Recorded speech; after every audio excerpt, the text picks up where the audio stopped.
Hello, everyone, and thank you for joining me today. My name is Gary Wilson, Senior Assistant Director of Admissions here at Massachusetts College of Pharmacy and Health Sciences. And this video is to help you go through the application process for MCPHS, talk about some things that we're looking for, talk about some deadlines and things like that, and also to give you some insight from someone like me who has been doing this recruitment for a very long time. I've been with MCPHS now just about 7 years, working specifically with students coming out of Connecticut, Worcester County, and Massachusetts, as well as some of Western Mass as well.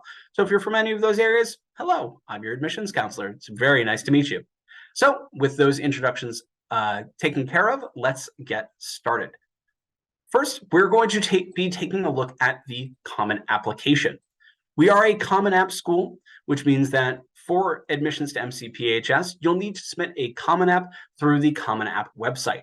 Common App is free to apply for MCPHS, so it won't cost you anything to send us your application for this upcoming year. You'll see this screen first where you will go through the process of creating your account. We'll need your email address and a password, of course, and you'll be able to select if you're a first-time student planning to start in college in 2023 or 2024. If you're a high school student and you're planning to start college in 2025 or beyond, please don't feel like you need to start or submit a Common App yet. We read Common App coming in for each year. So once you're ready to apply for the university, you can start that Common Application process and get that over to us. When it comes to your email address, please make sure you're using an email address that you want schools to be communicating to you through. This is the email address that goes out to all the schools that you apply to and becomes the primary email address that we use to communicate directly to you. So if you're using an email address that you don't check regularly or is a high school email address that may turn off next summer after you graduate, those might not be the best choices. We want to stay in contact with you. We need to share important information with you, and it's a great way for you to keep in contact with us as well. So please make sure that this email address that you're using is one that you're checking regularly. We'll also be asking for some personal information here, any contact details that we'll require, specifically a cell phone number and the address. Traditionally, this cell phone number will be for the student's cell phone first, and then your privacy policy and preferences. Once you create your account, you'll be brought to this proper Common Application screen. You'll be able to go through and fill out your family and household information, your level of secondary education that you've completed, as well as information about the high school itself. You'll be able to submit your grades for the upcoming senior year, what class sizes or what classes you are currently taking in your senior year for high school. If your GPA is weighted and an unweighted, don't worry if you don't know these things, and I'll let you know why in a second. You'll be able to say whether you're part of any community-based organizations, what other activities you're completing, what your future plans look like. And through here, you'll also be able to submit information about testing requirements, any activities that you've completed, as well as completing the required writings needed for any of the colleges you are applying to. Common Application is fantastic at being able to tell you what specific institutions need for each moving forward. When you click on your My Colleges tab here, you'll be prompted to add a college in this area.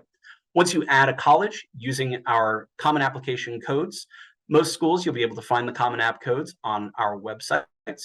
You'll be able to complete college-specific questions and supplements. You'll be able to invite and manage your recommenders, which I'll talk about in a second, and you'll be able to submit your application directly to the school. For instance, MCPHSs look like this.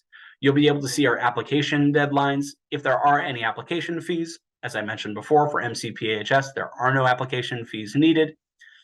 If we have a standardized testing policy, yes, sometimes it's required for specific programs, but we are test optional for most programs at the university.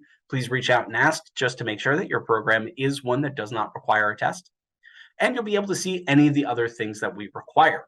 At MCPHS, we require your school report, which will be submitted via your high school, your counselor recommendation, which again will be submitted directly from your high school, your mid-year report, final year report, and teacher evaluations, and we have up to 10 optional other evaluations as well. When it comes to academic recommendations and evaluations, we require at least one, and we ask that you submit only up to 3. Anything more than 3, and I'm going to be honest, I don't have time to read anything past 3. And more importantly, they tend to start repeating. When it comes to asking teachers for specific college recommendations as well, make sure you're asking teachers who can speak to who you are both as a person and as a student. These are the best opportunity for us to learn more about who you are in both stages of the educational experience. So it doesn't have to come from a specific professor. It doesn't have to come from a specific subject. It just has to come from a teacher who can speak to who you are very well. Those are the ones that I want to see more than anything else. You will also be able to see any of the writing requirements needed. For MCPHS, we require the Common Application Personal Essay. This personal essay will go out to all of the schools that you apply to with the Common App essay, so make sure that it is something that you want seen by all the schools. Don't start it by addressing one specific school in particular in the subject. I have seen that before, and it's never the right first step for us. MCPHS also requires one supplemental essay. This is 250 to 500 words about why you're interested in MCPHS and why you think that the program that you're applying for is the right program for you. Please make sure to take it seriously. It's our best communication source and be able to see what you know about the MCPHS program that you're applying to. Once you finish up all of those requirements for Common App, you'll be able to submit it and it will come directly to us and start the evaluation process. During the evaluation, a reviewer like myself will be taking a look at your submitted Common Application and all the material there within. We'll be taking a look at your teacher recommendations as well, and we'll be taking a look at your transcript completed up to the point of application, traditionally the first quarter grades from your senior year. We'll be bringing all of those sorts of things together to make a decision off to you in regards to the program that you're applying for. I'll speak a little bit about deadlines in a second, but one thing I want to speak about first is that high school transcript I mentioned before. What we are looking for when we look at a high school transcript is primarily your GPA, your level of classes taken in high school, and the growth that you've shown as a high school student. Not all students are coming in with absolutely stellar grades every single year.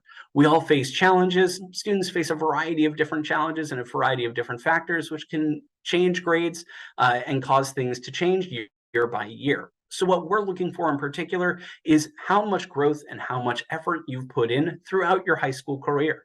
If your first year grades aren't fantastic, but you've shown clear growth in your second and third year, that's something that's absolutely going to jump off the page and something that's going to speak directly to the evaluator and let us know who you are as a student moving forward. Once we have all of those things in hand, and once we submit a recommendation of acceptance, you'll receive an accept package from us, which will have your decision from the university and, if accepted, your merit scholarship consideration as well.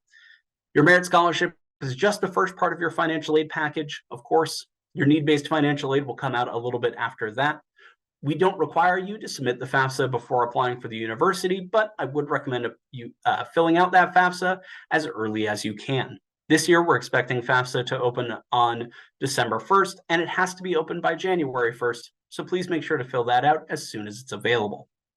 Now, I get asked all the time, what are the things that a student can show MCPHS to help stand out from the crowd? I read thousands of applications every year, so what do I see that really helps students stand off the page? And the answer is not a whole lot on the page itself. I love to see outside the classroom experience. I love to see research and internships.